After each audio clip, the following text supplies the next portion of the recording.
بسم اللہ الرحمن الرحیم۔ السلام علیکم ورحمۃ اللہ وبرکاتہ۔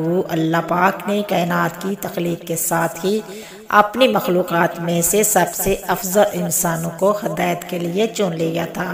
انہی پاک ہستیوں میں سے ایک حضرت خضر علیہ السلام بھی تھے۔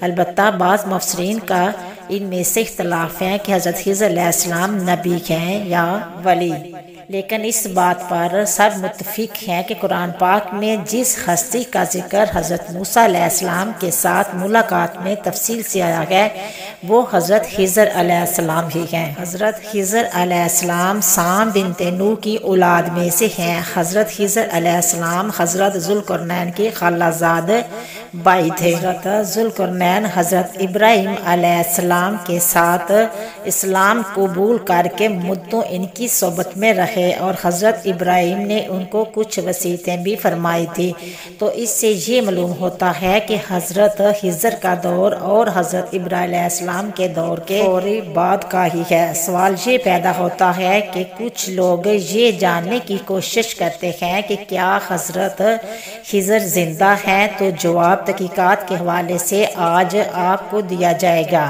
ان میں سے کچھ علماء نے اختلاف کیا ہے، لہذا زیادہ تر علماء کی یہی رائے ہے کہ وہ زندہ ہیں، بلکہ ان کی ملاقات حضرت موسیٰ سے بھی ثابت ہے، حالانکہ ان کا دور حضرت موسیٰ سے کئی سو برس پہلے حضرت ابراہیم کے دور کے فوری بعد کا ہے۔ حضرت یوسف جو کہ حضرت ابراہیم کے پڑپوتے ہیں، ان کے درمیان اور حضرت موسیٰ کے درمیان 400 سال کا فرق ہے، تو اس لحاظ سے حضرت موسیٰ حضرت خضر سے تقریباً 600 سال بعد پیدا ہوئے ہوں گے۔ لہٰذا جب حضرت نوح علیہ السلام کے دور میں طوفان نوح آیا تو حضرت نوح علیہ السلام نے حضرت آدم علیہ السلام کا جسم مبارک بھی کشتی پر رکھ کر ساتھ لے گئے اور طوفان تھمتے ہی ایک غار میں رکھ دیا۔ پھر جب سام بن نوح کی اولاد میں سے حضرت خضر اللہ کے مقرب بندے محبوس ہوئے اور اللہ پاک نے ان کو ہر طرح کا علم عطا کیا، تو انہوں نے حضرت آدم کے جسم مبارک کو غار سے نکال کر شام میں دفنا دیا۔ اسی وجہ سے اللہ نے ان کو حیات عطا فرمائی، کیونکہ حضرت آدم نے اس شخص کے لیے دعا فرمائی ہے، وہ شخص قیامت تک زندہ رہے گا جو ان کے جسد خاکی کو سپرد خاک کرے گا۔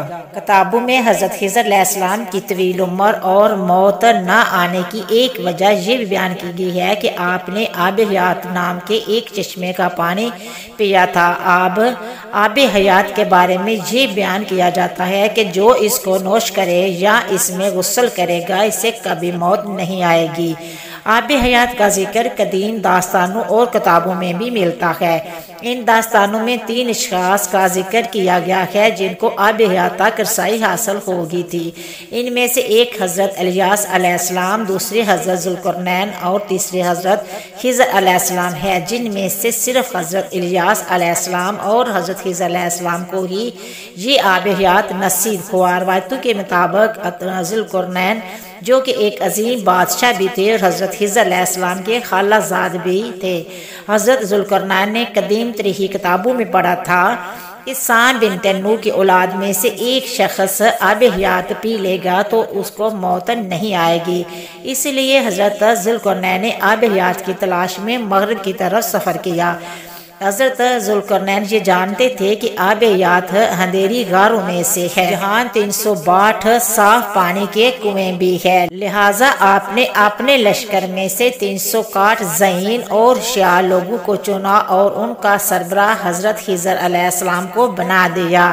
اس طرح 362 لوگوں کا لشکر اندھیری غاروں میں سے گیا اور ان میں سے ہر ایک کو ایک مچھلی دی گئی اور ان لوگوں کو ہدایت دی گئی کہ وہ اپنی اپنی مچھلی کے ساتھ چشمے میں اتر جائیں اور واپس آ کر اپنی اپنی مچھلی دکھائیں۔ کافی لمبے سفر اور مشکلات کے بعد یہ لوگ اس چشمے تک پہنچ۔ جب وہ تمام لوگ واپس آئے تو ان کے بادشاہ حضرت ذوالقرنین نے کہا کہ اپنی اپنی مچھلی جمع کروا دیں۔ تمام لوگوں نے اپنی مچھلی ان کے سامنے ظاہر کر دی سوائے حضرت خضر علیہ السلام کے۔ ذوالقرنین نے پوچھا تو انہوں نے بتایا کہ میں جب چشمے میں داخل ہوا تو مچھلی میرے ساتھ سے نکل کر پانی میں چلی گئی۔ میں نے اسے پانی میں پکڑنے کی بہت کوشش کی، میری کوشش رہ گئی۔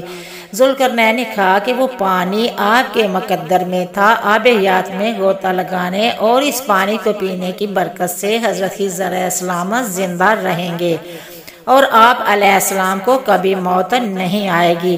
حضرت موسیٰ علیہ السلام اور حضرت خضر علیہ السلام کی ملاقات کا ذکر قرآن حکیم کی سورۃ کہف میں بھی تفصیل کے ساتھ آیا ہے۔ ایک دن حضرت موسیٰ علیہ السلام نے اس بات کا اظہار کیا کہ مجھ سے زیادہ علم اللہ پاک نے کس کو عطا کیا ہے۔ اس پر اللہ پاک نے ان پر وحی نازل کی کہ ہر صاحب علم کے اوپر بھی کوئی صاحب علم ہوتا ہے۔ پھر حضرت موسیٰ علیہ السلام اللہ کے حکم سے اپنے سے زیادہ صاحب علم شخص کی تلاش میں نکل پڑے۔ یہاں یہ بات قابل ذکر ہے کہ اللہ پاک نے حضرت موسیٰ کو حضرت خضر علیہ السلام کا ٹھکانہ نہیں بتایا، بلکہ کچھ نشانیاں بتائی کہ جہاں دو سمندر ملتے ہیں اور جہاں مردہ مچھلی زندہ ہو جائے تو وہی خضر کا مسکن ہوگا۔ حضرت موسیٰ حضرت یوشع کو لے کر چل پڑے اور کافی تلاش کے بعد انہیں حضرت خضر ملے، جیسے قرآن میں یوں فرمایا گیا ہے، تو دونوں نے وہاں ہمارے بندوں میں سے ایک خاص بندے یعنی کہ خضر کو پا لیا، جیسے ہم نے اپنی بارگاہ میں خصوصی رحمت عطا کی تھی اور ہم نے ان سے الہانی علم سکھایا تھا۔ وعدے کے مطابق موسیٰ علیہ السلام کی خضر سے ملاقات ہوئی۔ موسیٰ علیہ السلام نے ان کے ساتھ ہو لیے اس شرط کے ساتھ کہ ان سے کچھ نہیں پوچھیں گے۔ حضرت خضر علیہ السلام نے راستے میں ایک کشتی میں سوراخ کر ڈالا، ایک بچے کو قتل کر ڈالا اور کچھ یتیم بچوں کے گھر میں دیوار کی مرمت کی۔ حضرت موسیٰ علیہ السلام حیرانی کے عالم میں وعدے کے برخلاف سوال کرتے گئے۔ خضر علیہ السلام نے اپنے ان افعال کا سبب بتایا، پھر فرمایا کہ یہ سب کچھ میں نے اپنی منشا سے نہیں کیا بلکہ اللہ کی مرضی سے کیا ہے۔ سورۃ کہف میں بھی اس کا ذکر ہے۔ اللہ اکبر۔